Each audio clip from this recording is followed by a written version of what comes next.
16 मार्चला जर निवडणूक आयोगाची पत्रकार परिषद झाली आणि निवडणूक घोषित झाली, आज साधारणतः 15 दिवसाचा कालावधी हा लोटून गेला, तरी याद्या प्रत्येक पक्षाच्या का रखडल्या? मला असं वाटतं मनोज, आपण ॲज अ जर्नलिस्ट म्हणून बेसिकली कुठल्या एका कन्क्लुजनला येणं बरोबर नाही. म्हणजे आय कॅन अंडरस्टँड. कसं आहे ना, 5 फेजमध्ये हे इलेक्शन 16 मार्चला डिक्लेअर झालेलं आहे. त्याच्या पहिलं जे पोलिंग होणार आहे ते आता होणार आहे 19 तारखेला, दुसरं होणार आहे 26 आणि मग नंतर पुढची सगळी जी 20 मे वगैरे पर्यंत होणार आहे.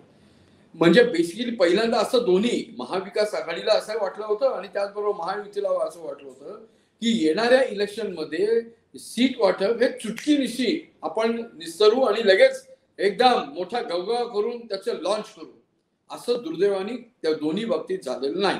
आता पहिलं महायुतीबद्दल बोलू. बीजेपी हा बिग ब्रदर आहे. त्यांनी बरोबर त्यांच्या 20 जागा पहिल्या डिक्लेअर केल्या, त्यानंतर 4, आणि आता तू जे म्हणतोस परभणी, ही करी त्यांची महायुती म्हणून आलेली आहे, राष्ट्रीय समाज पक्षाची. ती काही त्यांच्या याची नाही.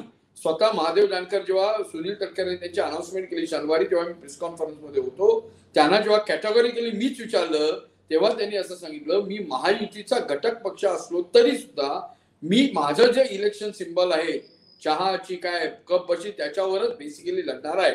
त्यामुळे प्रॅक्टिकली मेन खरा इश्यू मुळचाच आहे की एका बाजूला बीजेपीला जे मिशन 48 आहे, म्हणजे कालही त्यांची एक महत्वाची मीटिंग पार पडली, त्याचं असं सांगण्यात आलं, म्हणजे त्यांचे जे उत्तर प्रदेशचे माजी जे उपमुख्यमंत्री आहेत आणि जे खासदार दिनेश शर्मा, त्यानंतर देवेंद्रजी फडणवीस, आशिष शेलार, चंद्रशेखर बावनकुळे, हे सर्व त्या मीटिंग मध्ये उपस्थित होते. त्यांनी असं सांगितलं की हे जरी वाटाघाटी चालू असल्या तरी सुद्धा महायुतीमध्ये जे घटक पक्ष आहेत त्या घटक पक्षांनी, आणि बेसिकली बीजेपीवर जास्त जबाबदारी आहे असं त्यांनी उल्लेख करून सांगितल्यावर, प्रत्येक उमेदवार हा नरेंद्र मोदी आहे असं म्हणून समजा आणि लढा. म्हणजे बेसिकली 48 सीटांचं जरी अजूनही फायनलायझेशन व्हायचं असलं तरी सुद्धा मिशन जे आहे ते 45 प्लस किंवा 48 जिंकायचं असल्यामुळे बीजेपीला असं वाटतं की जरी याच्यात वेळ लागत असला तरी सुद्धा ते एका वर्केबल सोल्युशन मध्ये येईल. आता माझी जी माहिती आहे किंवा इतर पेपरवाले जे लिहितात किंवा मीडिया तुम्ही दाखवताय त्यानुसार, महायुती म्हणजे आता बेसिकली सेना, एकनाथ शिंदे ज्यांच्या आधिपत्याखाली आहे ती, आणि बीजेपी यांच्यामध्ये साधारणतः कुठल्या जागांवर, जे स्वतः म्हणजे देवेंद्र फडणवीस यांनी ऍडमिट केलेलं आहे की 5-6 जागांवर आमच्या अजून वाटाघाटी चालू आहेत. म्हणजे गेले 3-4 दिवस, ज्याला इंग्लिशमध्ये म्हणतात बर्निंग दी मिडनाईट ऑइल, म्हणजे रात्र इतकं मीटिंग करूनही अजूनही या 4-5-6 जागांवर यांच्यावर अजून युनॅनिमिटी येत नाही. त्या कुठल्या जागा आहेत तर त्या इथे सांगायला लागतील.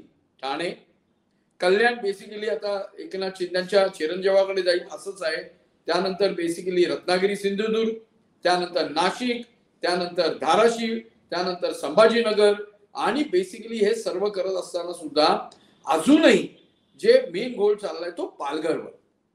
मग आता शिंदे सेनेकडनं काय आर्ग्युमेंट आहे तर ठाणा हे आमचं हब आहे, जिथे सबंध सेना उद्धव बाळासाहेब ठाकरे यांच्या अध्यक्षतेखाली जी सेना होती त्याच्यातले मेजर चंक आमच्याकडे आल्यामुळे बीजेपीने त्याच्यावर क्लेम करू नये, तर आमचा क्लेम राहील.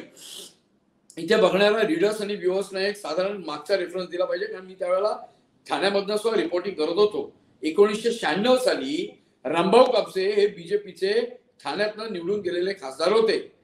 माननीय आनंद दिघे जे आता आपल्या हयात नाहीत, ते त्यावेळेला जिल्हा प्रमुख होते. त्यावेळेला त्यांनी बाळासाहेबांना सांगून असं सांगितलं की आता आपण सेनेनी ठाण्याची सीट लढवायला पाहिजे, तुम्ही शीर्षस्थ जे बीजेपीचे नेते आहेत त्यांना सांगून ती सीट आपल्यासाठी सोडून घ्या. आणि ते झालं ना. 1996 ला जी बीजेपी ही बेसिकली तिथे खासदार होते, तर त्यावेळेला अदला बदलून ते कल्याणला गेले आणि पहिल्यांदा बेसिक प्रकाश परांजपे जे आहेत ते परत सेनेच्या या सबंध सीटवर निवडून आले.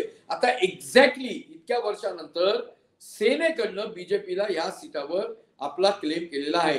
हे क्वाईट इंटरेस्टिंग आहे, इथे सांगणं नमूद होईल. पुढचं पालघर.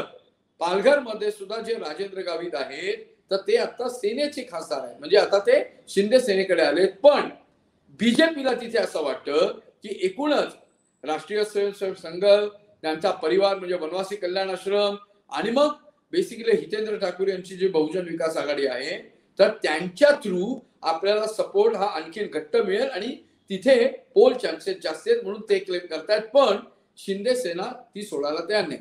पुढे रत्नागिरी सिंधुदुर्ग, नारायणराव राणे यांना राज्यसभेची रिनोव्हेशन मिळालं नसलं तरी सुद्धा एक बीजेपी मध्ये असं बोललं जातं की तेच पुढचे हे बीजेपीचे उमेदवार असतील. पण जे आपल्या राज्याचे उद्योग मंत्री आहेत उदय सामंत आणि त्यांचे भाऊ किरण सामंत, ह्या दोघांनी अत्यंत अग्रेसिव्हली ही सीट शिंदे सेनेलाच मिळाली पाहिजे फॅक्शनला यासाठी आग्रह धरला. म्हणजे माझ्या माहितीप्रमाणे माझ्या घराजवळच माननीय एकनाथराव शिंदेचं घर आहे. तिथे मागच्या आठवड्यामध्ये किमान 3-3.5 तास ते बसले होते. शिंदे साहेब काय पहिल्यांदा भेटले नाही, नंतर भेट झाली. त्याच्या आधी त्यांची आणि श्रीकांत शिंदे यांची बोलणी झाली आणि आपला हा दावा कसा महत्वाचा आहे त्यांनी रेटून सांगितलं. त्यामुळे रत्नागिरी सिंधुदुर्ग ही अत्यंत महत्वाची शिंदे आणि त्याचबरोबर बीजेपी यासाठी दोघांमध्ये अत्यंत चुरशीची अशी एकूणच याच्यावर क्लेम चाललेला आहे. आता पुढे बेसिकली धाराशिव म्हणजे पहिल्यांदा उस्मानाबाद ज्याला आपण म्हणायचो, तिथे ओमराजे निंबाळकरांची ऑलरेडी उद्धव बाळासाहेब ठाकरे यांनी कॅन्डिडेटचे डिक्लेअर केले. तिथे ते कामालाही लागलेले आहे. खरं तर आपली जी माहिती आहे त्यानुसार राष्ट्रवादी अजित पवार गटाला ती ह्या महायुतीच्या शेअरिंगमध्ये ती सोडलेली आहे. पण अजूनही बीजेपी आणि शिवसेना ह्या याच्यावर आपला क्लेम ठेवत आहे. एकूणच असा आर्ग्युमेंट आहे की अजित पवारांच्याकडे असलेला कॅन्डिडेट हा बेसिकली तुल्यबळ लढत ओमराजेंना देईल की नाही, या जर खरं तर आता उहापोह चालू आहे.